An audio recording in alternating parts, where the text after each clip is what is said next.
Thank you very much for joining us for the Voice of Job Seekers podcast. This is Mark, your host, and once again, I am joined by my compadres. I want to welcome Chris Fields of Resume Crusade. How are you, Chris? I'm doing good. How are you? I'm doing fantabulous. Thank you very much. And Janine Truitt of Think Talent Innovations. Did I get that right? Did I say that right? Talent Think Innovations. Oh, I why why does talent come in there somewhere? I always do that too, Mark. I Do always you do do that you did too. you change your name on us by are you No, punking us at some point? What's the no, deal? not at all. But senility is a thing. Oh, shots fired. The Well, shade. Oh, the shade. Oh man, the sun was out. It's pretty dark out right now. Jeez, man. Okay. All right. Well, I guess I deserve that one. Oh, we deserve that one, I guess. Yeah. Well, yeah, but I think it was geared more towards me than it was you, Chris. I'll Like I take. said, I do talk it to all the Chris time about too, his senior moments all the time. I always talk to him about that, so he's and I included. always He get the doesn't get. two. I always get the two mixed up too. I always do the think before the talent and the talent before the think. So, Is it that we know yeah. somebody who has think talent innovations? I don't know. Maybe that's what she should call it. There Ooh. can only be one. Yeah, it's too late. I think being that it's in a couple of major publications at this particular point, we have no choice but to do what she says, Chris. Yeah, I agree. It's safer that way. By the way, Janine, congratulations on being featured in HBR. That was Oh, kind of a thank nice. you. That was a nice little coup right there. The rest Yeah. of us can only dream, right? You've had your share now, Mr. Jackson. I guess, but Yeah, you've been doing that's a Just quite like nice. to well. minimize and Christopher over here and Oprah, that never quite dies. So Right. It will never die. Yes, ladies and gentlemen, I was featured on Oprah.com a couple of years ago. I'm still loving that today, but yeah. Yeah, and we'll never forget. But that's cool, though. I mean, whenever we get a chance, we take advantage of it and we try to make the moment last as long as we possibly can. It's all good. better. It's not every day that a producer from Oprah calls you. You know what I'm saying? I'm I'm just saying. saying, I know, right? Next would be to get Oprah herself to call you, and then that'll be all Come right. on, put it out there. Come on. Put it out there.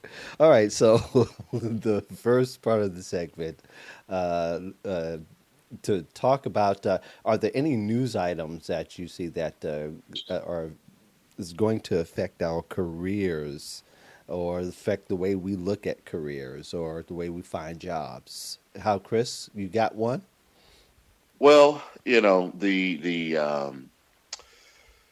the tendency to try to abandon tech initiatives and move back toward construction and coal uh, is something to pay attention to. But I believe that the billionaires of the tech industry and the giants of those industries have enough resources to make sure that tech does not fall too far by the wayside. But if you're a company that is looking for funding for your tech startup or something like that, some government assistance with that, you might want to be very, pay attention to what's going on because it looks like the current administration is trying to focus on infrastructure. Yeah, not to mention they don't want to expand the internet to poor neighborhoods. That was one I thought I was that was pretty interesting, but it was it's connected about the FCC trying to get into different poor sectors and well, not the FCC, but different agencies, and the FCC's not letting them. Yeah, all of a sudden, our livelihoods are being altered somewhat. Jeannie, I'm surprised you don't have a comment for that, being that that's one of your niches.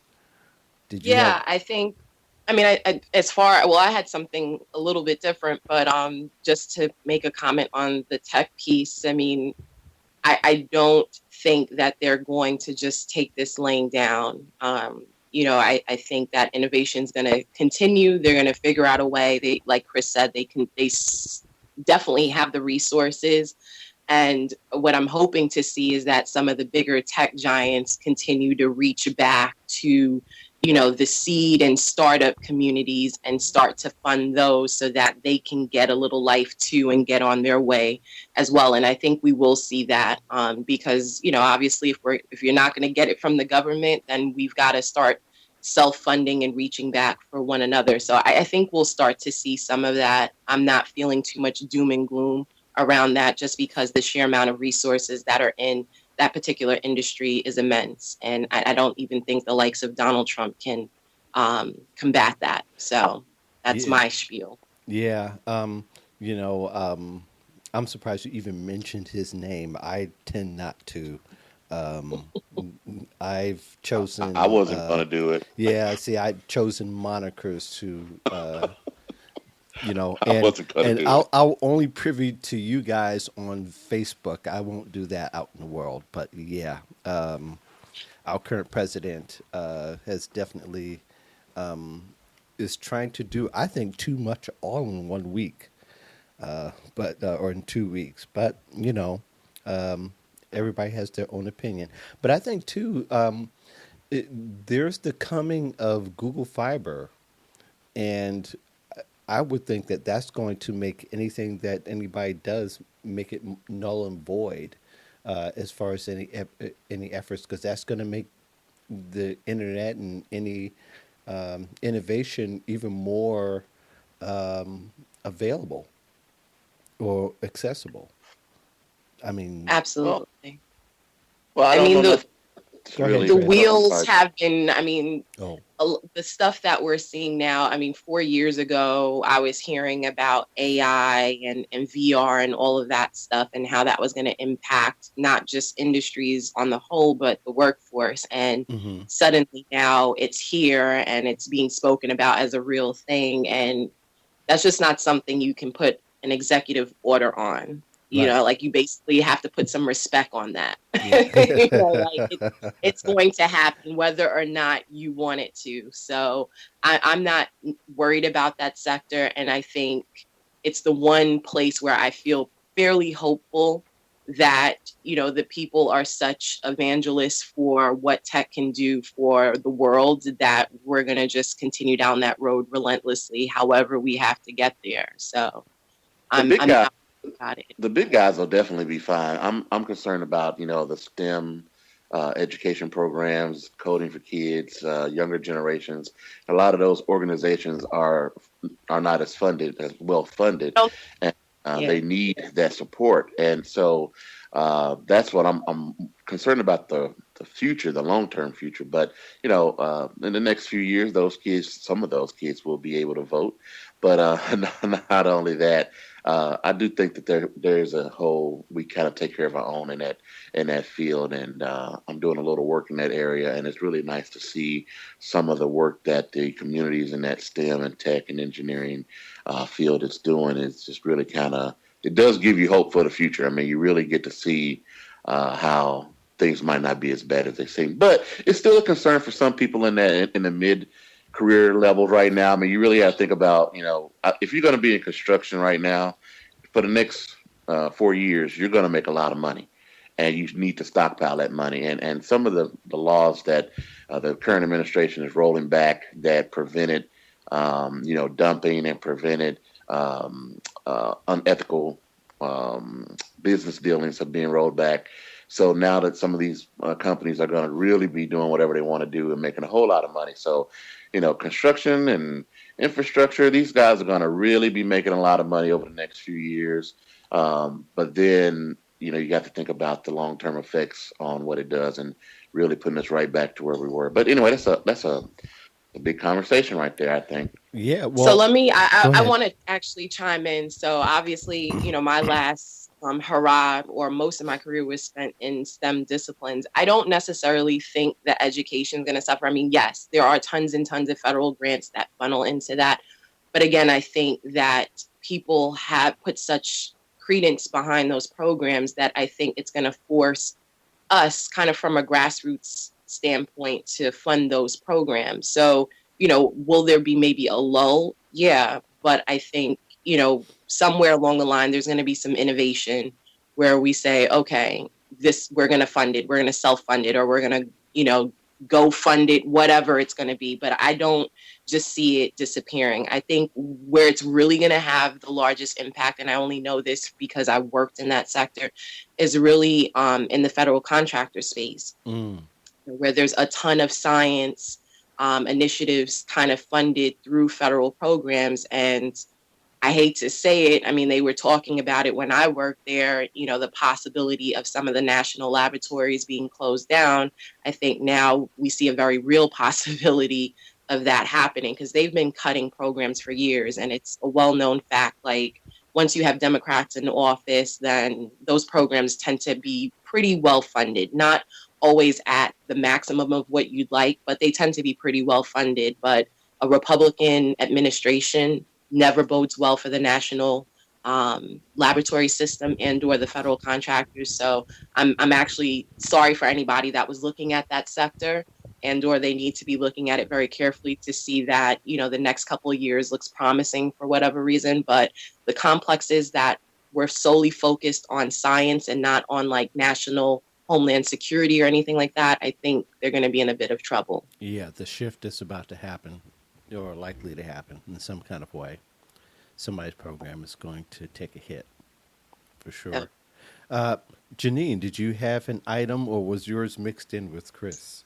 Yeah, so it's a little bit different. I think, what job seekers should be paying attention to is, from a business perspective, depending on what industry you're in, who's speaking up and who's remaining silent. Mm-hmm. And I guess this kind of taps into the whole employment branding piece, but it's also kind of this, social capitalism piece too, which is that there seems to be a race, in a sense, for certain founders to, say something regarding the political climate and how it's either impacting their business or how they feel personally about it.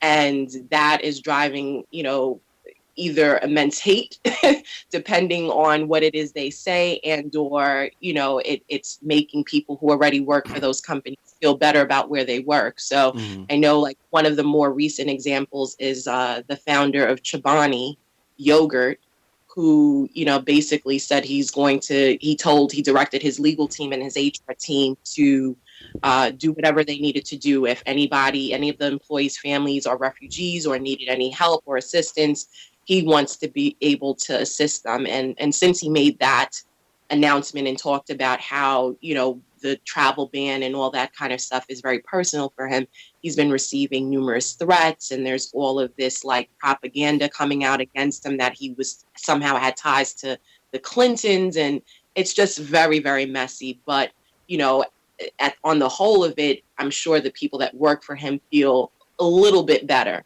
supposing that they're not on the side of the administration, but it makes them feel a little bit better about where they're working. And I think that's going to continue to be a trend in terms of people thinking a little bit harder, not just about the job, but do I really want to work for that person if they are a friend, supporter, lobbyist for him, let's just say. That guy is awesome. He also gave his employees profit share a couple of years ago, and it was anywhere from 50,000 to what was the highest one? I think the highest one was like 200,000, maybe. It was a huge, somewhere in that realm. Huge checks, and so he's always been like Schultz, Starbucks, always looking out for his people. So that's a great example. But it's so volatile, or it's culture where you work, and unfortunately, a lot of thinking I should just keep my head down and stay where I'm at. But it's not I don't think that's the best strategy to approach right now. I'm currently just recently worked with someone who kind of did that, and it turned out to be a bad idea because the company that they were working for let them go. And so the problem is now that person had turned down some opportunities to stay with a company because they were, just didn't want to do all the things it takes to move on. So my point with all of this is, you have to think about where you're working, and even though the landscape may start to change, I really believe we got a couple of years before we see some dramatic changes to the landscape. Mm-hmm. So I think people should still be looking for the next or the best opportunity that they can settle into that fits them, and not be afraid to look for a job right now because of what's going on with the current administration. Good stuff. Good stuff. Yeah, I think the job seekers overall need to learn, and as we need to learn in business to anticipate trends, and by keeping our eye on the ball. You can't afford to take your eye off the ball. Things are changing way too fast. Right.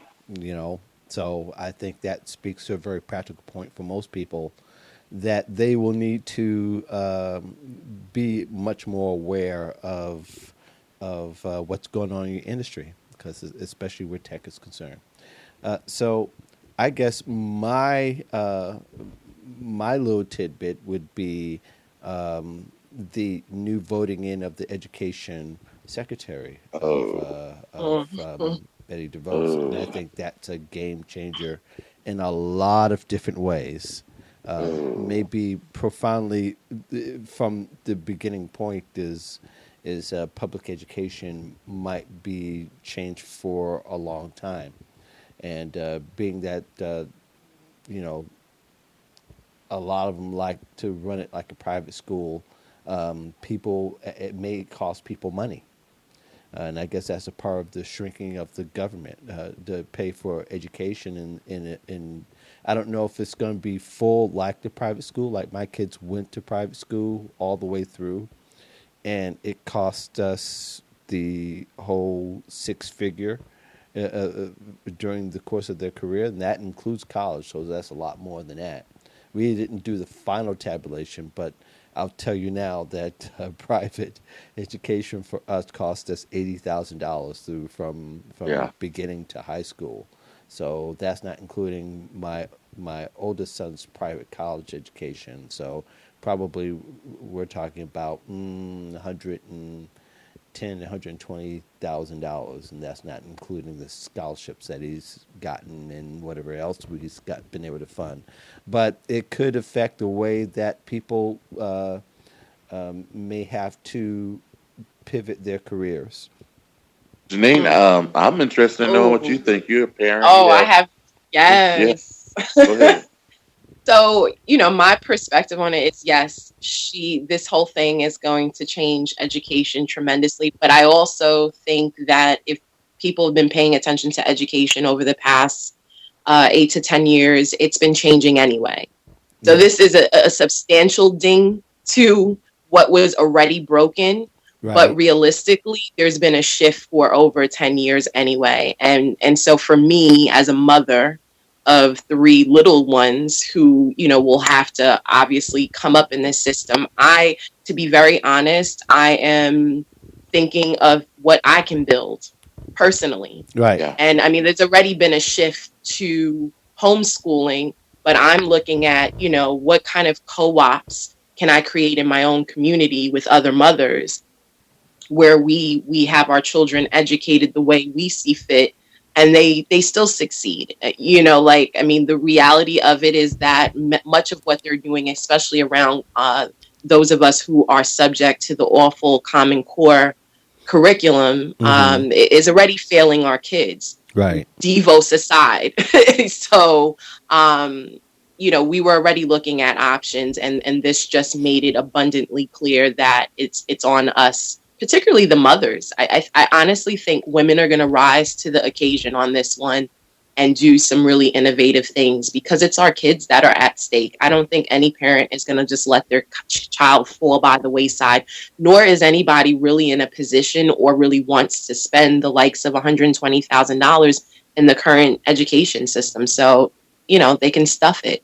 I'm personally going to build something. I'm just trying to conceptualize how that's going to work, but look for it. Well, the It's school. going to be. Go ahead, Chris. I was going to say it's going to be, interesting for the parents who do pay attention now to their school's performances and move their children around, and some people try to punish them for that or that sort of thing. It's going to be interesting because, I'm around a lot of parents who don't have a lot of resources, but they care about their kids' schooling, and so they go to the meetings and they make sure they look at the school's performances and move them along. So it's going to be a lot of that because I think in places where I live in Memphis, Tennessee, very poor community. Most of our kids live in poverty, and their schools they're doing the best they can. But let's just be honest, there are some schools who doing as doing the bare minimum, I'll say, or doing just what's minimally required. I worry about those kids falling through the gap, but I think parents like Janine and others who are concerned will find a way to make sure their child is properly educated. And the reason why this is important to anyone listening to this podcast about job seekers is because the education, if you look at what's happening with education as a whole, is being disrespected. It's being disrespected from a corporate level and now from administrative level, and it's all the way down. So if you're in college right now, if you're thinking about going back, you got to think about why you're doing these things. I saw on my Facebook timeline that someone I know is going to pursue a master's and a PhD, Mm-hmm. and privately I challenged them. I sent them a message and said, "Why are you getting these degrees?" And they said, "Well, I think it's going to make me more competitive." And I said, do it for the right reason. If you think that's what's going to happen, okay, but that's not what I'm seeing. That's not what I'm seeing that's happening right now. I'm seeing people very intimidated by highly educated people in certain industries. So, this is an important conversation, not just for the kids, but for right now and for, job seekers in general. Where does education play, in the role of getting a job? Google has already said before Laszlo retired, well, I shouldn't say retired, before he left the company, that they did not find a correlation between a 4-year degree and a successful employee. And that has sent, shockwaves through the industry because everybody looks at what they do and thinks they're the standard. So when they made that announcement, everybody's talking about it like, hey, we're not seeing this as a big deal. And so now I think, more than ever, education is kind of under attack, and it's something to pay attention to. Yeah, some of it's because it's depreciated. I mean, really, we got a college system that's also, in many ways, is imploding because the cost keeps going up, and the return on investment has gone way down. I mean, Yes. and you and I and Janine have had conversations, and I've had conversations with parents who paid the amount of money and even more than I paid for mine, and they're still coming out and coming home and getting a retail job. Nothing different than if they would just graduate from high school and going right to a retail job. So there's no difference, and people are wondering why.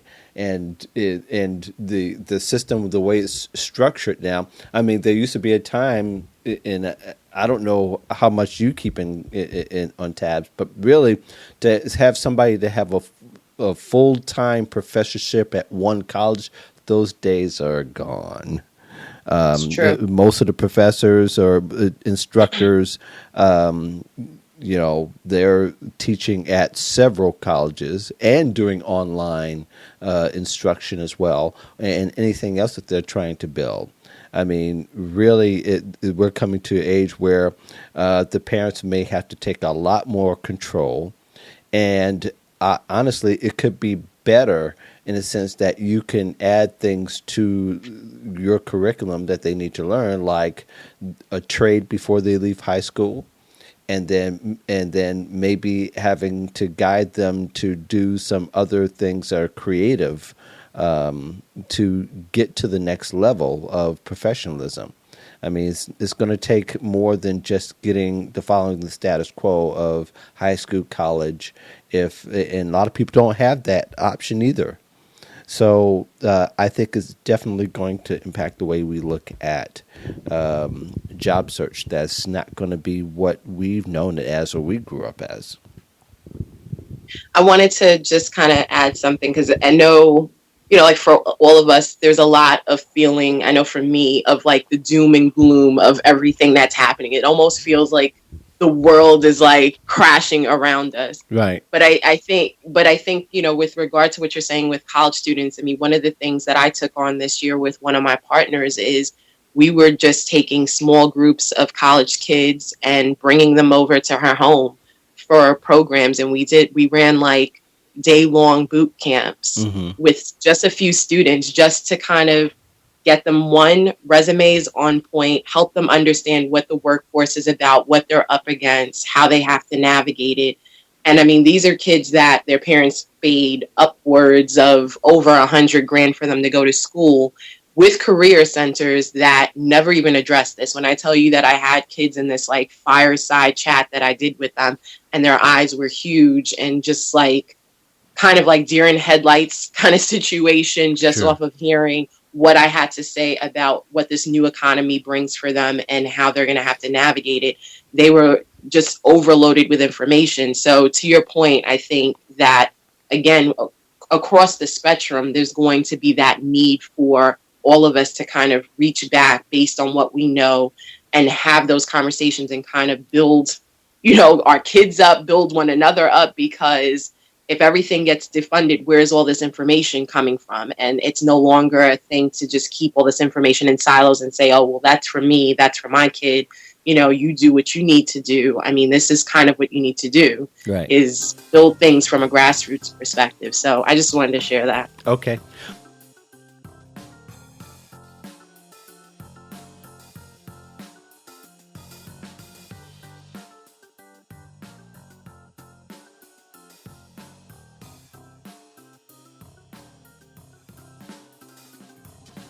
Well, we're going to go ahead and move along to our main topic.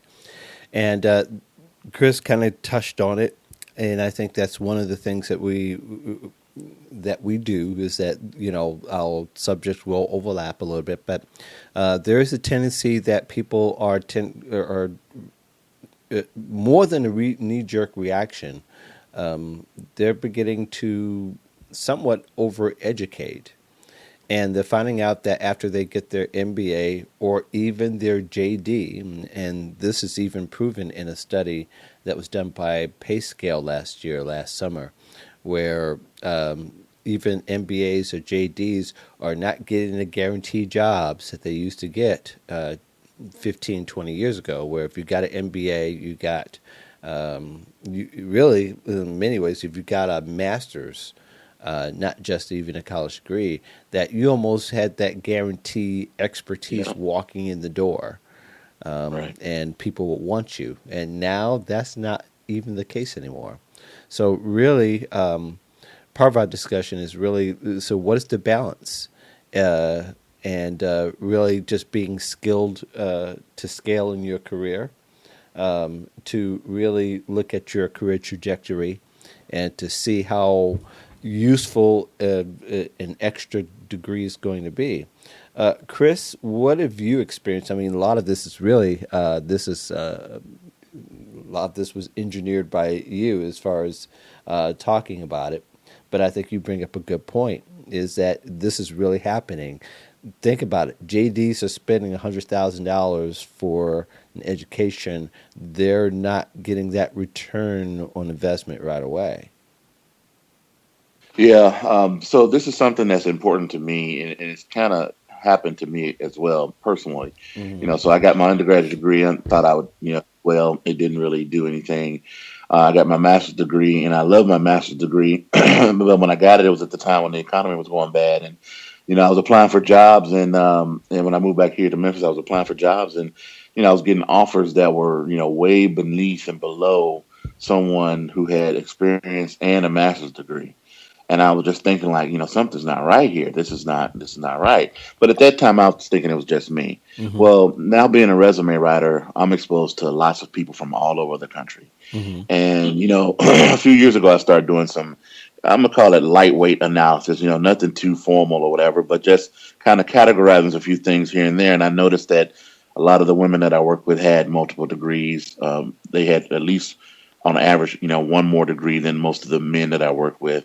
Mm-hmm. But another problem that I was seeing was that a lot of the people I was working with who had multiple degrees wasn't quite clear on what they wanted to do, Mm-hmm. what they wanted to do next. And so when you work with someone who has multiple degrees, or it's been my experience that a lot of the times when I ask them, okay, so what do you want to do next? They really seriously don't know. They have all this education, but they're not sure. So I try to encourage people who tell me that they're thinking about going to get more education to think about why you're getting it. Are you getting it because your company said, if you get this degree, we'll give you a promotion?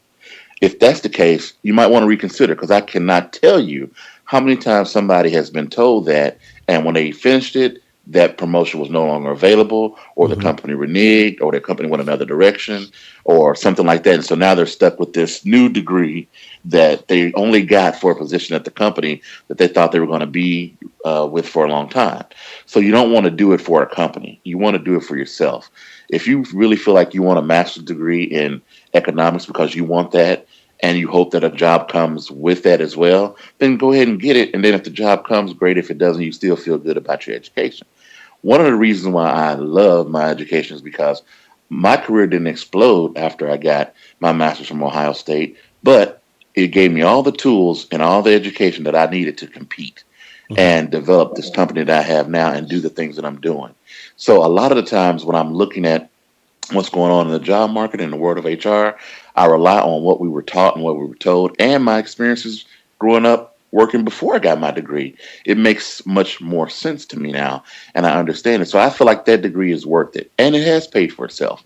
My undergraduate degree, not so much. Am I going to get a PhD? Hell to the no. Oh, you said don't curse. That's Heck right. to the no. No, I'm not getting a master. I'm not getting a PhD. I have no plans to do that. Would I ever go back to school? I may go back to school and learn something, a new course or two as business evolves, if I feel like I need to do that, or just to kind of see what the environment is like. But I only do those things for myself. And I'll say this and I'll turn it over to Janine. Just got through working with a guy who is a millionaire, sold his parts company a long time ago, and he started being an investor and a business advisor. And he went and got his master's degree in psychology. And I asked him, I said, "Why? You don't have to do anything." He's like, "I just like understanding the psychology of people." He said, "I didn't get the job for a degree. I didn't get the job for an opportunity. I just liked it. And I wanted to be around young people." That's kind of the mentality I have when it comes to education. Do it for yourself. Don't do it to try to impress an employer or to get a job, unless you know you're going to be in a field like education, and that's a pretty stable field, even though we know what's happening in there, and they demand that you have a PhD to be a dean or something like that. Or if you're going to be a doctor, and you have to, to be a surgeon or a lawyer. But if it's some of these other careers, really think about why you're going to get those extra degrees. Yeah. Yeah. Janine, your thoughts? So yeah, I agree 100% with Chris on this thing. I think for me, I've always approached education in the way of, what do I want to learn? It's almost like I was like, not so much career planning, but planning my own education all along the way. So, Mm-hmm. I mean, when I started out, I was always into science. That was my thing. So I started off as a biochem major, and it just didn't bode well for me. Let's just say organic chem kicked my behind, because Mm-hmm. they taught me nothing quite like that in high school. But anyway, I switched over to psychology, and then I was in clinical psych, and I decided I didn't want to diagnose people all day long. So I looked for something else, and industrial psych was what kind of piqued my interest. And so I went into that. But even with that, I was also thinking about, okay, if I do industrial psych, what sector do I want to work in? And I was already working in healthcare. So I said, you know what, let me pick up a community health minor, which a lot of people are like, minors are nothing. What's the point? But for me, it helped, because it helped to further my credibility, at least in healthcare. Not only was I already working there, but I had a little something to help me understand some basic premises of how healthcare works. So that helped. As far as traditional education is concerned, I mean, I just think that it's a foundation, and you have to look at it as a foundation. Did it help me learn the practical things that I needed to know as an HR practitioner all these years? Maybe. I mean, a lot of it is theory, and it's old theory too. So, it's very rarely practical. I think the only bright spot in all of it is that I had one professor who happened to be an IO consultant at the time. So that was as much real world as I got. Mm-hmm. But it's a good foundation. And along the way, I was cognizant and aware enough to know what little pieces I needed to pick up. So if you spoke to me in high school, I said I was going to get a PhD. Ask me if I'm going to get a PhD today. Absolutely not. I just won't. It doesn't make sense. But I've made sure along the way to pick up little certifications here and there to complement what I've already done. And so I don't have a master's. I don't have a PhD. I don't have several bachelor's degrees, but I've had a pretty decent career for somebody just having a bachelor's degree, Mm-hmm. in a time when people were preaching to you that if you didn't have a master's, you weren't going to make good money or you weren't going to move up too far on the ladder. I think I did pretty decently. And now obviously I own my business. And for me, the education is lifelong. I think that's how people have to look at it. So do I plan to go get other degrees? No, because it really won't serve me given what I do. But am I prepared to pick up, like what Chris said, another certification that may help my clients, help me better serve my clients and make me more credible in my industry? Yeah, I'd be willing to do that. So I think, again, there's going to be industries that you must have that education. You must go further. Doctors and, there's just certain industries you can't get away from it. But by and large, I think most professionals who've been out there and working in their industry for any length of time will tell you that it's a foundation at best. Until you can actually apply that and get the practical knowledge of what it is to be that professional in that industry, you're flying blind, which is why, most of the kids that get hired right out of school to do one thing or another aren't as effective. And to the other end of the spectrum, the people that have every letter in the alphabet behind their name, I've also found many of them aren't effective because they're so engrossed in this theoretical practice of whatever it is that they do that they're unable to actually do the things that are necessary in business. Yeah, I want to add I real think quick. you had Chris. Well, I If I was going can, to say, Mark, I just wanted to go add real ahead. quick. Go ahead. Janine, to anyone who may be confused or listening and not understanding, Janine has also positioned herself as an expert through ongoing studying and paying attention and analysis to the fields that she's interested in. And you can do that today. If you have some education, that's great. And then you take what you have and you make yourself an industry expert by staying abreast of what's going on, constantly studying. She might not be in school, but she's always learning and teaching. So that's something that people need to, I want to make sure people understand that too. She does a whole lot. All of us do, far as staying abreast of what's going on in our industry. So I just wanted to add that in there real quick. Yeah, I wouldn't have you guys on if you weren't staying abreast in your areas, and that's one of the requirements of this podcast. I don't want somebody talking like they just came out graduation 2000. But I think, having said that, I think one of the things and one of the reasons why someone should also consider advancing their degree is to get the feedback. And I think feedback is a large portion of the learning curve in trying to understand your industry. Many times when you're doing your master's, and I have a master's in education, and one of the most valuable things, and I didn't at that point I didn't care because I knew things were falling, and I still want to get that. One, it made my mom and dad really proud, and that was for them. That's a big thing, and I think one of the things we need to understand that in a culture, in some of our different cultures, especially in the African American, and if you have parents who come from the 1920s to the 1950s, education is everything. It doesn't even matter what job you get. They love the fact that you have gotten a degree and then even furthermore have gotten a master's, because many of them didn't and didn't have the opportunity to. Like my parents did not have the opportunity to get advanced degree, get the next level degrees. And to a great degree, may have chosen not to get it, but they want their children to have it. And quite honestly, even though I wasn't getting a job like right away, and I tried to prepare my dad, who was 93 at the particular time,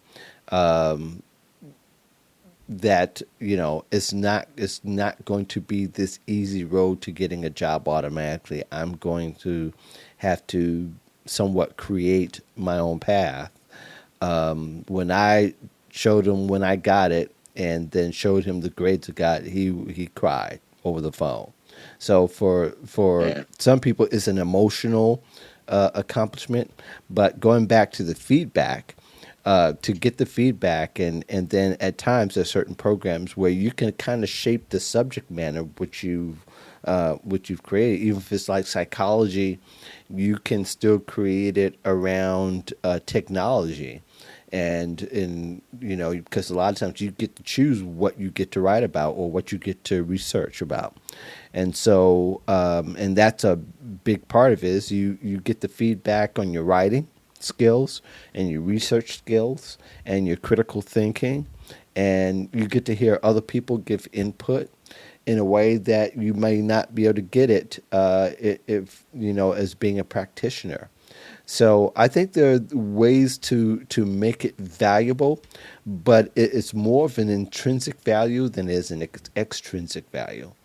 That's a The great extra story though about intrinsic your dad. value you have to kind of figure out yourself and get other people to buy into it in some sense. And I know there'll be different uh, um, there'll be different comments that will state otherwise, but yeah, education is something. If you're going to get an advanced degree, you've got to figure out ahead of time what the value is going to be and how that's going to look once you get the degree. Are your expectations realistic?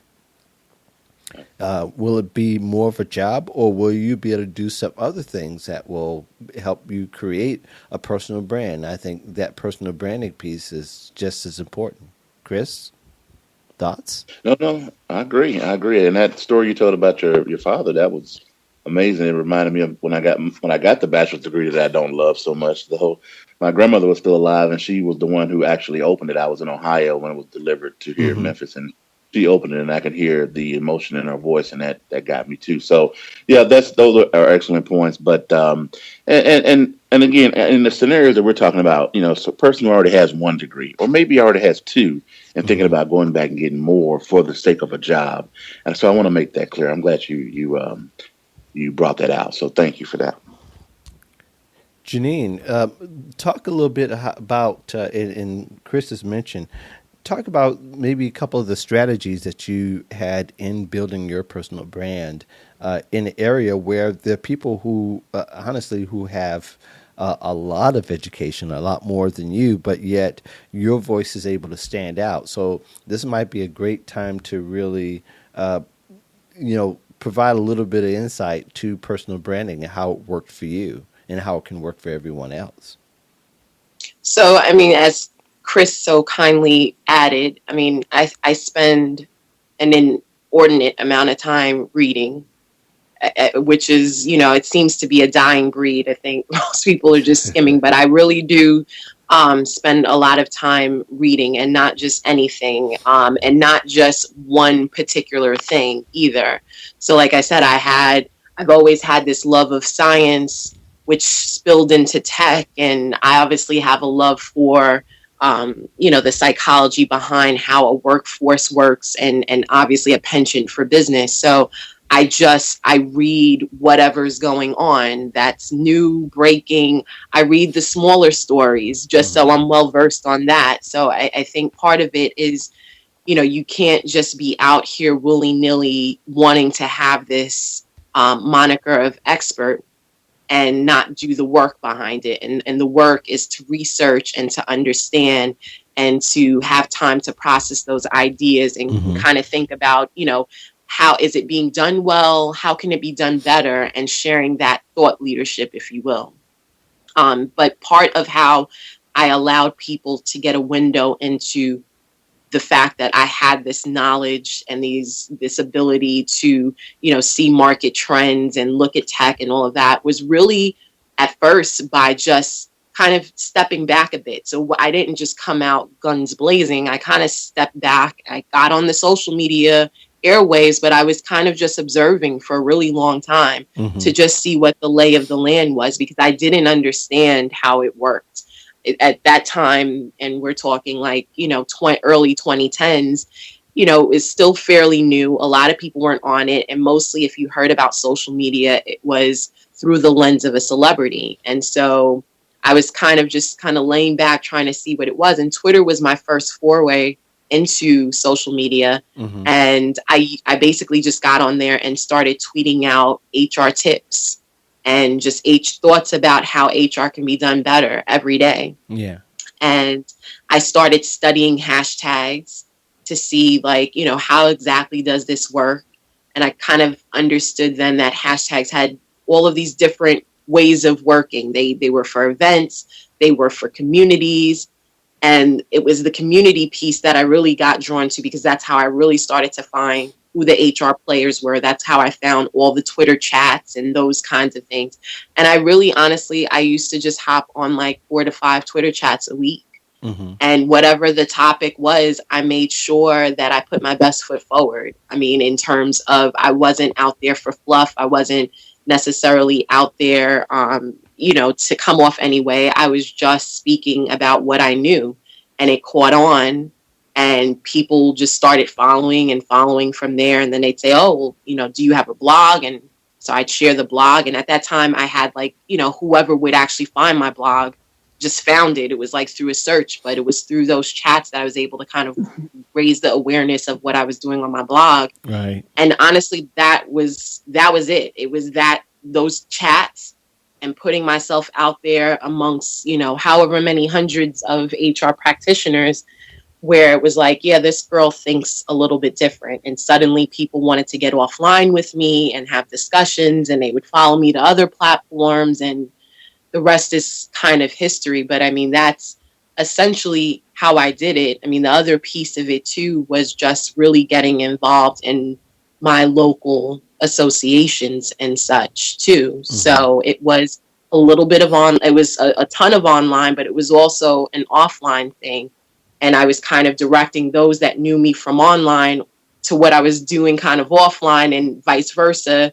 The ones that I was meeting offline, telling them, hey, this is what I'm doing online, and getting them involved in what I was doing that way. So a little cross promotion there. Yeah. Yeah. And I think that's, again, to kind of recap those steps there. First, you listened. And I think that's where the magic actually starts to happen, is when you start listening to the conversations that are happening in those particular industries. That will kind of guide you as to what your next steps are. And it becomes very natural, I think, to a great degree. And I think to some degree, that's what we all kind of did.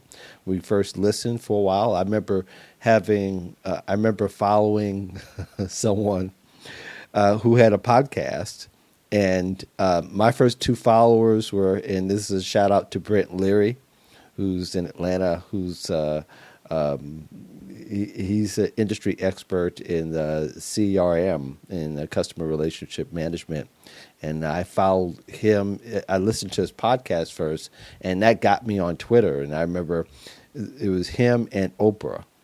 And so I guess a couple of weeks later, he mentioned me on the show, because that was when Twitter shout outs were happening. People were thinking if they had a show or something, they would say, hey, shout out to, thanks for following me on Twitter, whatever. He shout out to me. He says, I don't know why I'm one of the 2 followers of this person. Between me and Oprah, I would choose Oprah first. He made jokes about it. It was kind of funny. But that I did that for about a year, I think. But I think the listening piece is a real big part. And then, if you're following closely, not just to one person, but to a bunch of people, you'll kind of figure out what the next steps are. But for you, it was getting involved and tweeting tips and showing that you've done the work. And then that's when people start to notice, say, hey, this person and believe it or not, that's the majority of it that most people aren't willing to do. Mhm. is that they listen for a little bit, they want to jump right in, and that they burn out because nobody's paying them any mind, and it shows. As opposed to somebody who listened for a long time, took some time, was strategic, and then was able to create opportunities, and that's what it's all about. Again, that creation part is pretty important. For you, Chris, you kind of started out sort of the same way, and I know we're kind of running tight on a little time, but if you can share that, and then we'll probably have to move on. I just came through like a wrecking ball, you know. Just came through like a wrecking ball. Mhm. No, Possibly.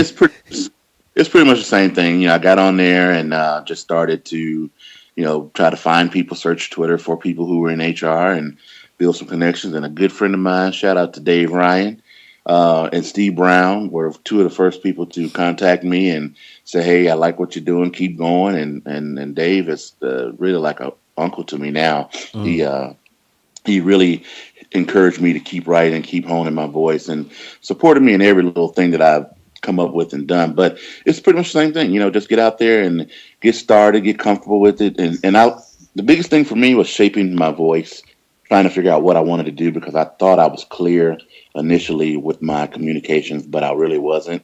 And so that's why now with the Resume Crusade, I try to make sure I staying on message for the most part, talking about HR, jobs, interviews, things that's about in that whole area. And every once in a while I have a little fun, of course, but try to stay on message with that because I want the audience to know this is not something that I take lightly. This is something I put a lot of energy into. And when you hire me, you're not hiring somebody who does it on the side or does it just for kicks or just puts his own opinion on there. I actually use information from what I see out there and what works. That's the biggest thing. What I see that works when Hmm. creating a resume for my clients. So, but yeah, I got out there and got started and just kept honing from there. Yeah, those are important. Is the constant improvement. As I see my weaknesses before me every single day, definitely a lot of the work has to be done in such a way that is moving you forward. And it's not only that, but also I think Janine also said the getting involved in the community is really important. And a lot of it could be volunteer, a lot of it could be the associations that you need to be affiliated with. There's plenty of them locally, every single city, and there are national ones too to be a part of. And there are discussions to be a part of on LinkedIn and other places, Facebook and other places. So people shouldn't undermine those particular resources. So to close it out, because I know Janine is trying to run, she's probably got her shoes on right now, but but something you're working on, that you've worked on or that you're working on. Chris, start with you. Um, I don't really have. Well, I'm working on. Okay, that's not true. Okay, like I said earlier, I've been working with the coding community a little more here in Mm-hmm. Memphis, and so I'm going to be more active in that, doing more with that. And it's not just kids. I've recently met and reacquainted myself with someone who is doing this thing called Geek Memphis, and it's a big initiative to try to raise funds for STEM here in the city and entrepreneurs who have projects that need funding. So you'll see some of that stuff on my Twitter and my Facebook feed going forward, and I really like it. Like I'm into this. I understand now. Now, Janine, I see why the tech thing is so interesting to you. I wasn't quite getting it before because I'm not a tech guy, but Mhm. now I think learning from a kind of a ground set, because I'm not, hey, look, I got a master, but I'm not that smart. So if I learn like the kids are learning, if I'm able to see how they get excited and what they're doing, and it helps me to see, okay, now I'm getting this whole thing. And so it's really fascinating. So that's one thing that I'm working on outside of the resumes. But other than that, I'm still trying to make sure my product is the best product that I can possibly put out there to help people get these jobs while they can. Good deal. So, Janine, what are you working on that the people should know about? So, actually, a few kind of interesting things. So the first thing is I have a study that I'm running kind of continually until I get a decent sample size, but it's called the Zennial Experience Survey. And basically, I did a show on it. But what I'm trying to get to the bottom of is this little micro generation. And I'm not so sure if it's going to be micro when I'm done with my study, but I'm very interested in the people born from 1978 to 1984. They're kind of cuspers. They get thrown in with Gen X sometimes, depending on when they're born. They get thrown in with millennials sometimes if they're born in the early 80s, but they're unique in the sense that they are a little pre-digital era, and they kind of came into their adolescence and or adulthood in the digital era. And so I feel like there's some different perspectives, views, and trends in there. And I kind of want to like substantiate this little generation as being on its own and not part of Gen X, not part of millennial, but just a generation onto itself. So there's been a little bit of kind of, I guess, very baseline article kind of stuff, write-ups about it, but I'm trying to actually put like the meat behind it. Mm-hmm. So if you are born between 1978 and 1984, you can visit bit.ly/Zennial Experience. I would love for you to take the survey. It's like 10 questions really quick, but I would appreciate support for that.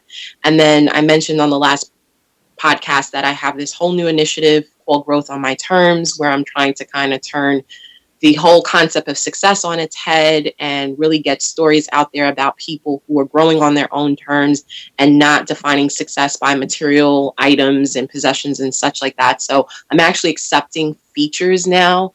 I would love if you guys did it. I'm going to actually put you guys on the hot seat. So if you're interested in being featured, and you will be featured because you're going to go to the website, you're already saying yes. It's bit.ly/growth on my terms feature. And it's really just like a few questions, and there'll be like a graphic, and I'll feature you on the Instagram page for Growth on My Terms. So that's what's going on. That's okay because this Indigo Fund Me for the STEM is going to be coming your way too. So it all works. Yeah.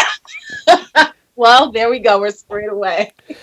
And I think you inspired me to write a couple of articles. I won't tell you what it is until you see it. Anyway. Oh, what a tease. Ain't that, Janine? What a tease. That's a real tease. You're wrong for that. But you know what? It's very interesting. And this is part of the point, is that I've taken a couple of podcast episodes and actually used them as catalysts for articles. So I wrote them for one of them for recruiter.com, and the article was picked up by Fox Business. So, so it's sort of like, there's an expansion there to take. And, sometimes we talk about in social media, you should try to find different ways to reuse content to expand your expertise and your brand, and that actually does work. So I'm not saying that as just as a tease. That could actually be a real thing. So you guys look out. But that's not what I wanted to talk about. I kind of refaced the website a little bit for those of you who are listening, and if you want to go there, it's a lot cleaner than it was. I think it is actually, I like it better than even the first version. But it looks great. I'm really proud. I did it one night this week, and it took all night long. And it turned out really well. So if you go to voiceofjobseekers.com, you can see what the reface looks like. I'm not going to call it a redesign. It was really a reface. I cleaned up some stuff, gave it a simpler look than it had before, and I'm really happy with it. So if you guys get a chance to, go ahead and go over there. In the meantime, that's going to call it the day. The rest of these guys have got to go somewhere. They won't stay around and play, which is kind of a boring thing. But nevertheless, I guess they got to conduct business. In the meantime, if you like the three of us together and you like the show, please let me know. Do it by email, catch me on Twitter. You can leave a voice mail on the site, where the voiceofjobseekers.com. Just go to the right. There's a red button with a microphone. You can press it, leave a voice message, and then you can it'll get to me. Or you can call me at 708-365-9822. In the meantime, thank you very much for joining us for this week. We'll be back next week with some great shows. And a few bonus episodes coming up in the next few weeks. And I also appreciate the feedback on the podcast from last week. Some of you gave me some input on my talk at the University of North Georgia. So I want to be sure that if you want to listen to that episode, feel free to find that. And I may include a link in this week's show. In the meantime, have a great week. Listen to that episode for free